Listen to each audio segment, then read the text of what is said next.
Hello,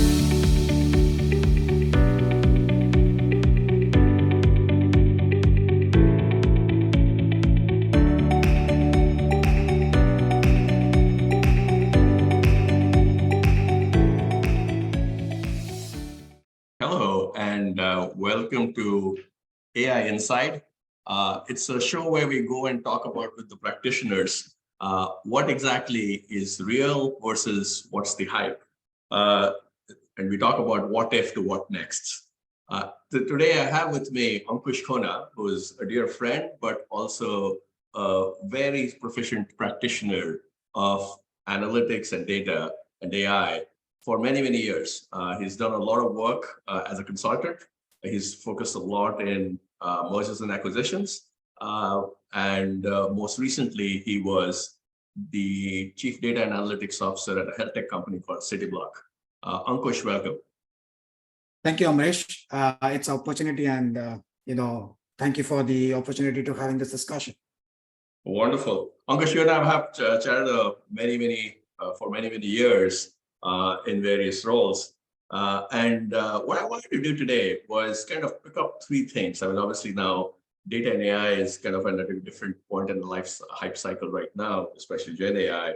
I wanted to kind of get your perspective, and I've always worked with clients kind of from an outside-in view of it. And I think you're in a very unique position where you have not only focused with the clients from outside in, you have advised them, but you have also ran these functions now.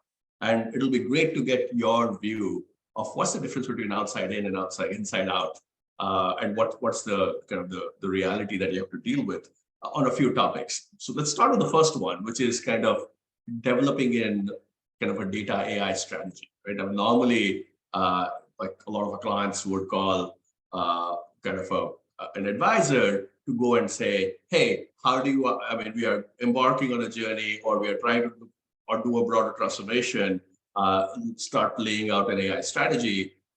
And normally it is like, okay, what are the value drivers, where you want to do it, how does it connect to the corporate strategy? Then you start thinking about the various components around operating model, around talent, around technology stacks, and then you kind of put together a plan and you execute on that. I mean, that's kind of how most of these things get done. But Ankush, I know, I mean, you have done that, I know, but as from an inside out, when you were the chief data analytics officer, what was the process like for you when you started?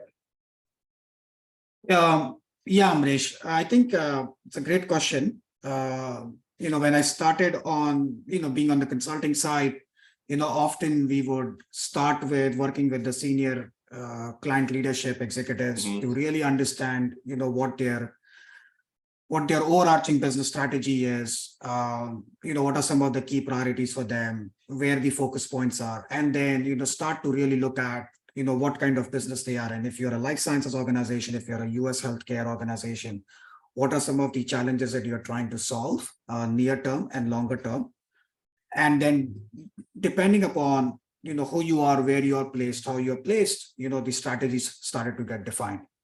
For me at CityBlock, obviously, as in healthcare CDO, it's a local US healthcare organization. So we did not really have to worry about anything outside of US. Yes. And so most of our discussions started with really taking a step back and working with the leadership, the senior leadership, the CEO of the organization, the CEO of the organization, the CFO of the organization, to really starting to understand what their next 6 to 12 months priorities are, and how does the overarching strategy enables those priorities, right? So we had to look at laying out a 3-year roadmap, but also being because it's an early growth startup, we also had to ensure that we are enabling capabilities every quarter, right? So we did not have the luxury to holistically take a step back and fully implement it. So we applied a dual-based mechanism where, as we started to define the strategy from a growth standpoint, we also had to focus on what the near-term operational challenges were and how do you continue to solve those. So it was a strategy that had to fit in both, and that's how we took. So kind of a dual mode in some ways, kind of, okay, solve the problem for me today while you're figuring out kind of building the foundation for tomorrow in some ways. Yes. Yeah. And that's exactly how we went about it. And also, understanding that again, we are not a Fortune 500 Yes. where we had ample amount of resources and everything. So we had limited resources, limited, either from a people standpoint or dollar standpoint. So we had to make sure that, the strategy is taking into account that reality. And, at the same time, you're not like over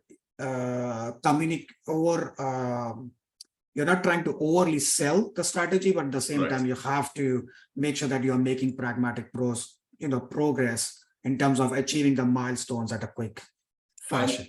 And one thing which is normally a struggle is kind of there's a general skepticism, right? Because fundamentally when you're doing AI or data-driven decision making, you're saying, okay, you're essentially telling some functional experts, okay, this is a better way of doing things, or you should be thinking about that.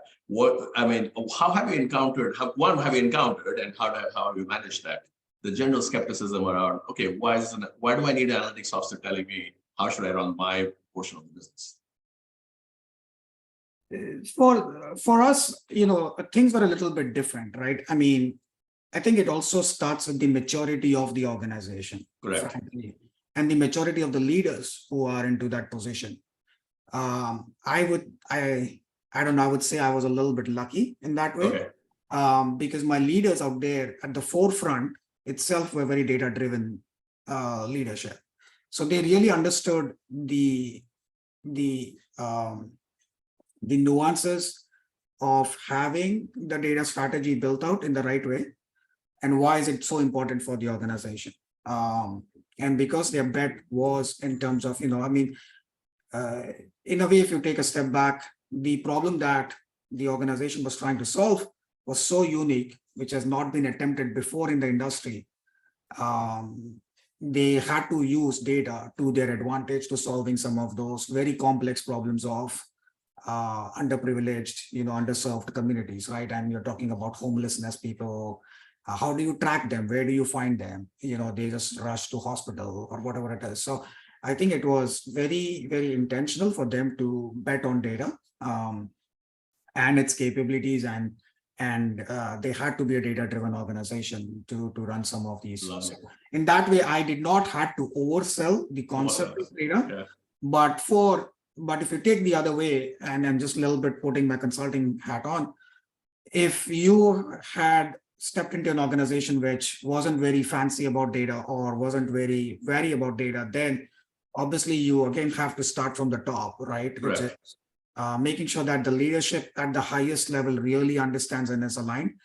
And actually one of my, very, very strong clients that I worked with, and I went through with them the journey of 3 years, building some of the largest data strategy for them and implementing it and executing for them from a ground level up. It was really taking a step back, working with the executive leadership for so long and ensuring that, they fully understand what is being recommended, bringing them up to speed. So there was a lot of learning and patience involved as part of the process. And then obviously, we went through the entire implementation cycle with them. But, at every point you had to continue to communicate and educate and make sure that, the value is clearly understood, and it's being delivered at the same time, right? So, so three things I think, which is that very, very important points you said across your two examples. One is it's always top down.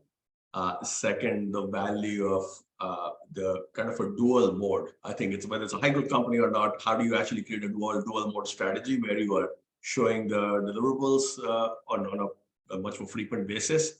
And I think the third point, which is like most overlooked at times, it's a communication aspect of it. How do you actually continuously communicate so that you align everyone on the vision? So that's exactly, I think, the very, very, very good insights, Ankush. So thank you for coming and sharing, and we'll talk more.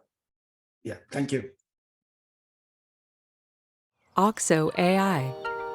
What if? What's next?